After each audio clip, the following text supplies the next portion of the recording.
I'm just double checking that our stream has a good connection, and seems like we're doing okay. Good connection, and seems like we're doing okay. Audio's okay. Cool. All right, welcome back, and thanks so much for joining the discussion on GitHub Discussions. The big part here is I want you all to have a GitHub account, and for the most part, I didn't see anybody that needed help in creating a fork of the computational mechanics the repository here on GitHub. So all of you have purchased the textbook now. Perfect. That's great, and we're all connected. And I showed an example of making a function. And then a few people came up with this random number guessing game, and I'll come back to that in a second because I thought that it was kind of interesting that a few people were thinking about, guess which side of the die is up, and pick a number 1 through 10, and there were also, this was kind of cool, tying Formula 1 to damping ratios and natural frequencies, which is kind of calculations you would have to do if you're looking at Formula 1 suspension work. Cool. And yeah, there's even one post, and you can see it wasn't a crazy complicated time thing, but it was taking the time on the clock and turning it into military time, but you have to split it based on the colons, and then it even gets more complicated. So if you're digging into okay, how do I do math with time, it gets so complicated. And what computers end up doing is keeping track of the number of nanoseconds that have elapsed since a given time. I think for Linux, so I'm running Linux, I think it's January 1st, 1960 midnight, and everything after that is so many nanoseconds versus before that is so many nanoseconds. It's ridiculous, and it's very, very silly trying to keep track of time. So if you like XKCD, normal person just subtracts 2 times, however many minutes, but if you've worked with date time systems, you're oh my god, it's impossible to know how much time has passed. So things coming up for logistics of our course is we have homework 1 is due today. Hopefully you've been going through readings in module 1, and then we'll get kind of a day off, Friday, take the day off, but then on Monday turn in project number 1.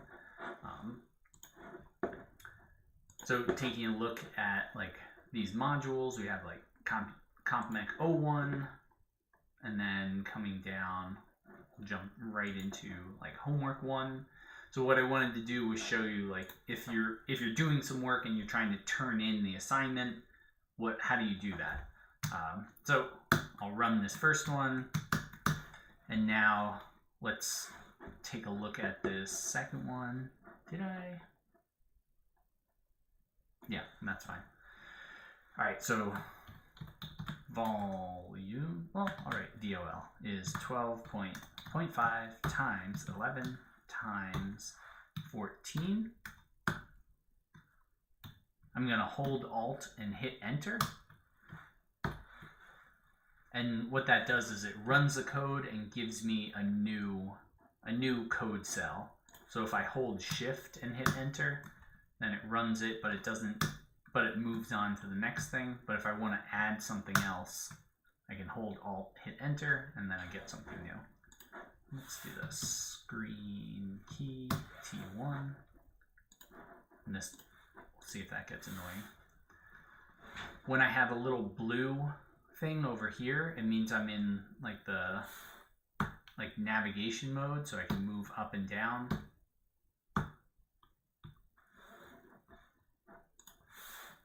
Or I can hold Shift, hit Enter, and run it, or move back up, hold Alt, hit Enter, execute, get a new one. And I'll stop that for now. I just wanted to show what was going on. So escape XX.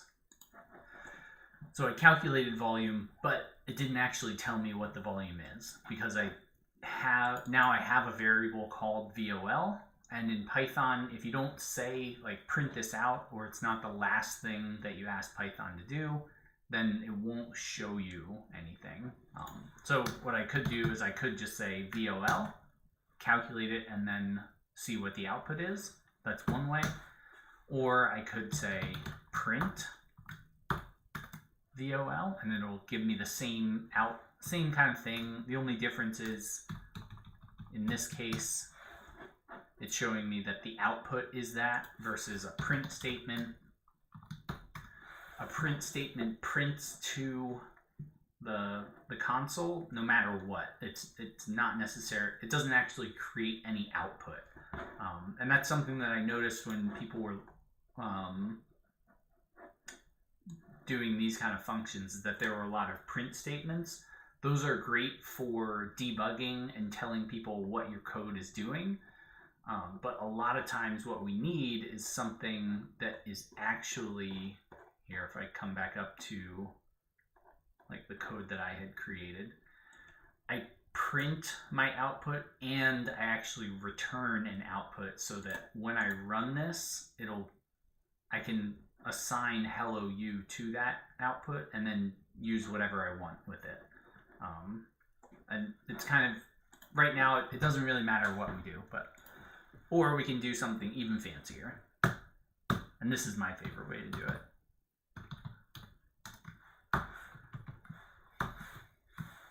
I can format an output. So I can say volume is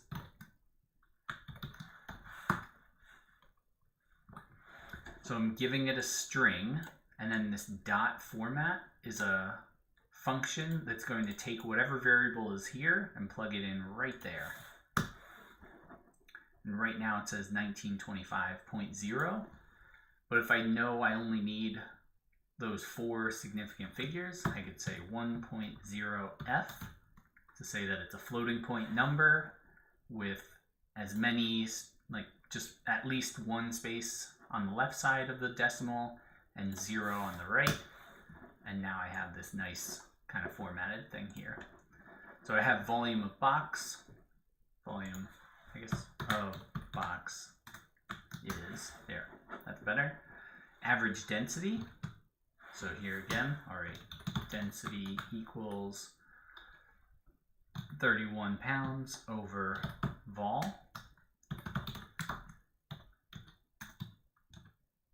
Average density of box is lb per inch cubed.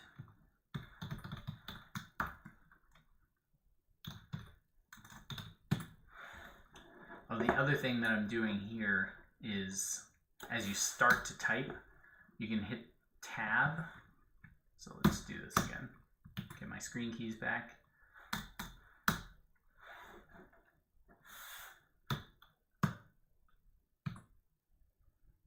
When I hit that tab button, it'll show me, it'll either give me a list of possible things that I can use, or it'll give me the actual thing that I'm trying to get there.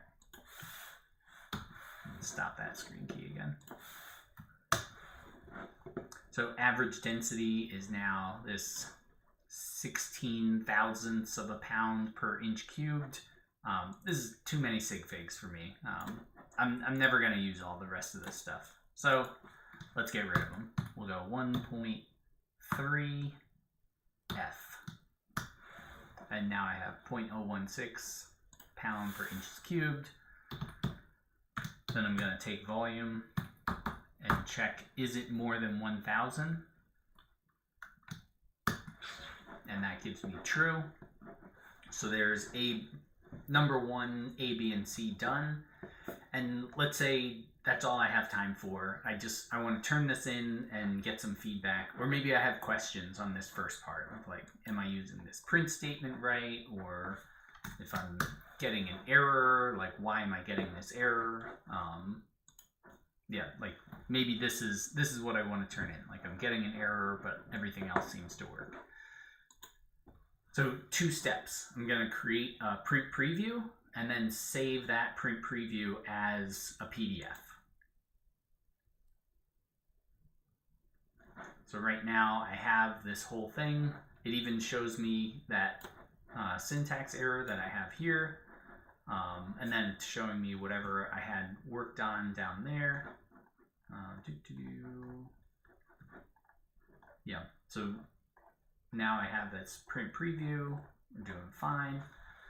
So I'll hold, do this. I'm going to do Control P and get up that print dialog. You can also say print, like print the page. And on mine it'll say like save as PDF. I think on Mac it would be Apple P, and then I think it says like print as PDF. But anyway, so then I'll save this. I'll put it in my downloads, and I'm gonna get rid of this screen key. There we go. Homework 1. Come on, give me the. I'm gonna put Cooper in here, and it's gonna save over something. Yep, that's fine. So that now whenever I come in here to submit homework 1, I can, oh yeah, I have to jump into my student preview.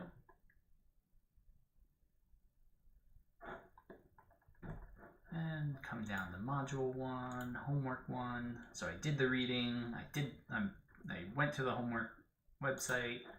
Now I can submit this, continue. Then I'll add my attachment, homework 1 Cooper. Save. And I'm just gonna, yep, there we go. So now my PDF is in there, and submit there. And I don't need submission receipts. And if I need another attempt before or after you get a grade back, you're always welcome to submit as many times as you want. Unlimited attempts for every assignment. And so far in my practice account, I have 2 submissions. First one, I said, hey, it's going to be late. And then next one was like, what help I needed to do that. What help I needed for the assignment. Cool. Then what I wanted to come back to was like thinking about these games. Yeah, so this one, like if I try to play this game. So this whole website, this NanoHub website, it's a Jupyter server. So we have Python running. We have these notebooks that we can play around with stuff. So I can create like if I click on this open, it'll bring me to like my Jupyter homepage of what's in here. And if you took a look at what was on the GitHub repository, it looks exactly like this, because this is just a copy of that GitHub repository. And I can do this. I can say make a new Python 3.8, and we have all these are called different kernels of Python. And for the most part, we're just using this Python 3.8. But anyway, let's do this. We'll paste in this code. So pick a number 1 through 10, 6. Number was 10. And this is what I mean. This would drive me crazy. Because I never, like I'm only going to get this right ever 1 in 10, and it never keeps track of my progress. So there's nothing wrong with it. Like, it is a game. It does what it's supposed to. But I was just thinking about this as I was looking at them. Of like, what if we had more of a while loop of an initial guess or the initial guess is wrong, and the input, we keep updating the input until the guess is correct, and maybe it prints out higher or lower along the way. That was my thought on this. So kind of thinking through what we're going to do.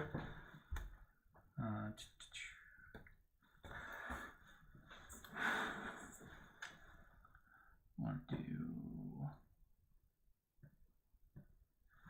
this. So we'll say like guess is 0, and then number is 1 to 10. So let's say it's 3 in this case. So while guess is not equal to, so like not equal to, yeah, we'll do that.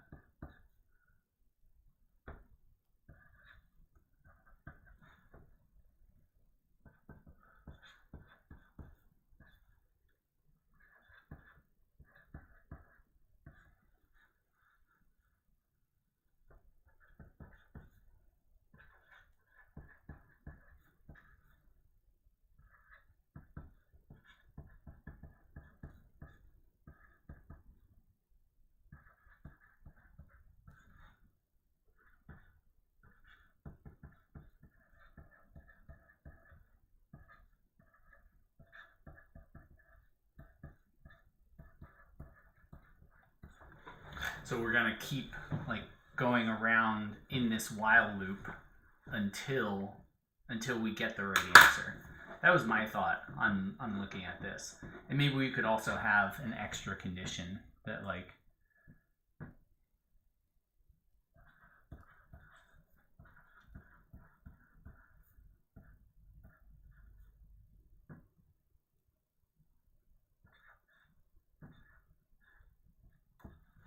maybe it's not, maybe guess is also not equal to quit, like Q for quit, something like that.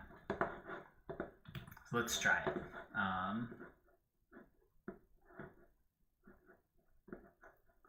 So in this case,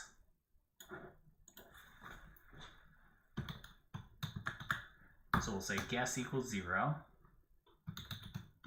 Answer is random dot randint of 1 through 10,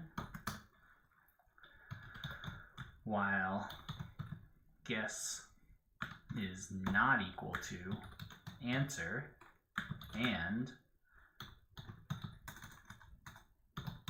guess is not equal to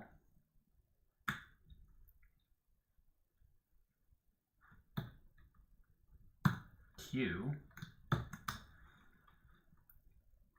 And that one we might end up getting a problem if we're trying to do like guess of input, but we'll give it a shot.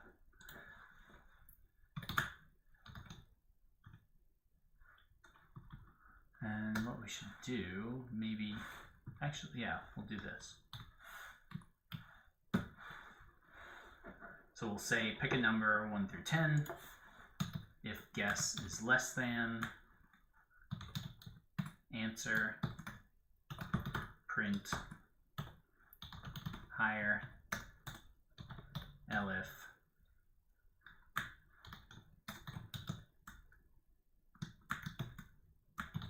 I mean, I guess I could just say else, right? Because there's only 2 things that can happen. Well, there's 3 things, but the 3rd thing should cause it to stop. And let's just try it. Ooh, it doesn't continue.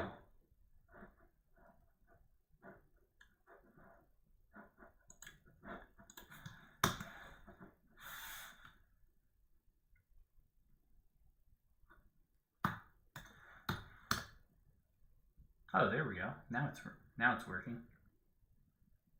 So 5. So it's higher. So let's try 7.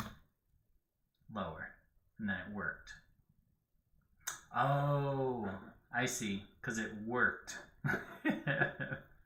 Okay, so I do need to say L if guess is more than answer. And then I guess, should I put an else print congrats? It was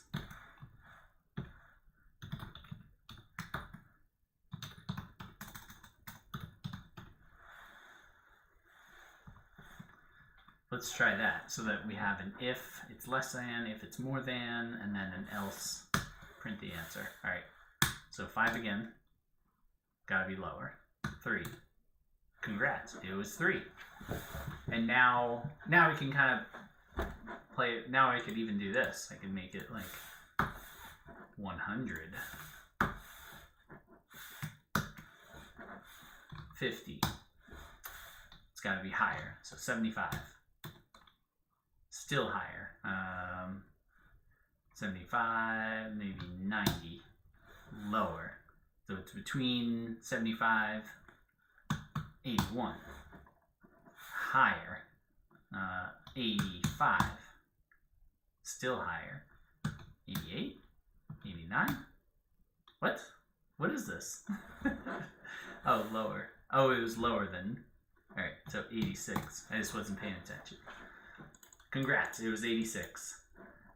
So now I could do something like, I could even create a counter and figure out, like, it took you so many guesses to get to this, and you could try different strategies that way. But I thought that would be kind of fun to go through this, since we're playing around with Python, and a few different people were thinking about these guessing games. A lot. So while loops, I don't use them a lot, because a lot of times what I'm doing has very predefined start and end things. Like, I want to go from time 0 to time 10, and I want to take 11 steps along the way. So in that case, it wouldn't make sense to have a while loop, because I don't need to say, like, while time is less than 10, keep adding to the time. I can just say, like, okay, start at 0, go to 10, take 11 steps. But if you're building a game like this, where the user is the one telling you when to stop the game, then it kind of makes sense to use a while loop, because you're waiting for either the answer to be correct, or this was the other thing that we didn't try yet. Q. Yeah, that's what I thought.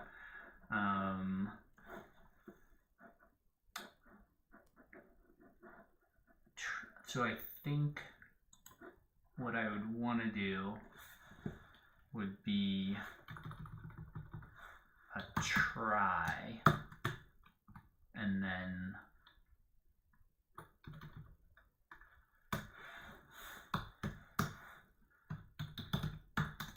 accept value error.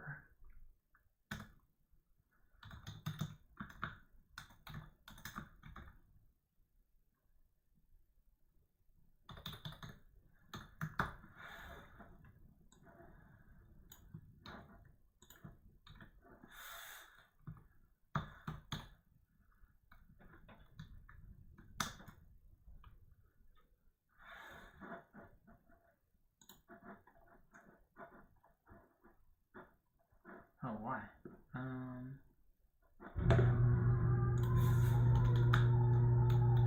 So I did something wrong. Python try accept. Try. Oh, I see. That was my problem. So I say accept value error, and then do that. So if I say quit,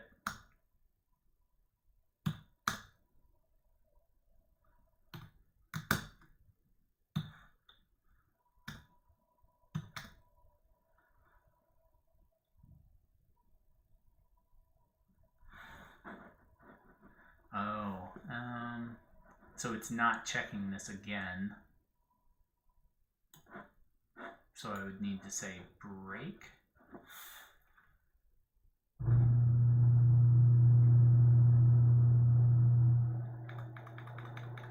Yeah, how would I do that? Because I do want some way of saying, like, just stop the program.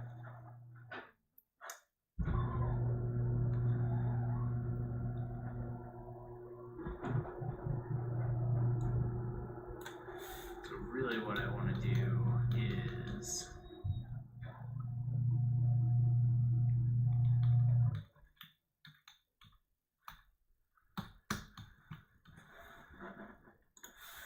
say that this guess is going to be this.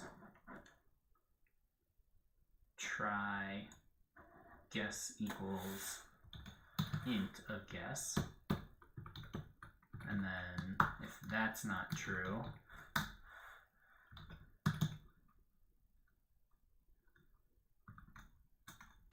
then I just say break.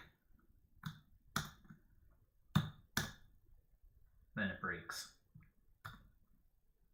And in this case, it's going to stop.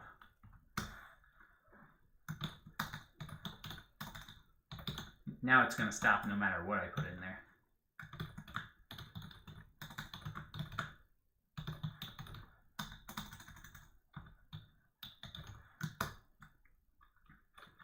So I could say quit, and then it'll just say, okay, thanks for playing. Or I could say, like, hello, and it'll say, okay, thanks for playing. So not the most elegant solution, but it does work. So now we do have a way of quitting. If we don't enter a number, or at least like a number that would work, or even if we enter nothing,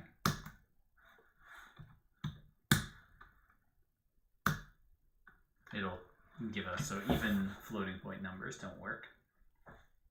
Yeah, it works. Maybe you have better ways of thinking about this, but that was my thought of adding a little bit of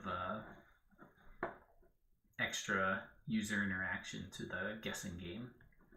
Cool. Thanks so much for sharing. And it sounds like there were lots of different accomplishments over this past year, 2024. So I'm excited to see what we get up to in this brand new year of 2025 and a brand new course, right? We're all jumping into a whole new winter 25 semester here. All right. I'll see you next time.